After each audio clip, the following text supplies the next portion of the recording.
last 2 weeks po, ito na po, ang Siyempre album po ay nag-number 1 na. Pwede pakita yung number 1 natin? Okay na, yan na po. At siyempre, dito, pakita mo, alika dito, ano? Ikaw. Alika. Dito ka dumaan sa likod. Hindi, siya. Yan, para dalawa, ito. Si Makopa, saka si Labanos, dito ka. Hawakan mo yan. Yan ang gagawin mo, baka sumikat ka dyan. Okay? Hawakan mo. Okay? Alright. Pakita mo sa camera. Willie occupies number 1 and 2 OPM slots. O, ito po last kahapon lang yan. Ang album po na siyempre ay number 1 na sa OPM. At number 2 naman po ang Kendeng Kendeng under Viva Records.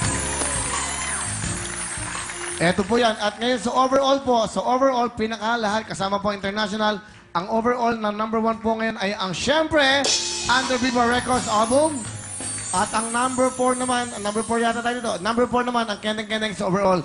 So lahat po ng ito ay nagna-number 1, nagna-number 2, number 3, number 4 nang dahil po sa inyong lahat. Siyempre, maraming pong salamat sa inyo. Okay ba? Simula ka muna sa ganyan. Okay, susunod yung. Okay ba? Okay. Ah, bawal ka magsalita muna. Okay, thank you. Doon ka muna. Okay. Alright, so this is available sa lahat po ng mga SM malls, sa Landmark.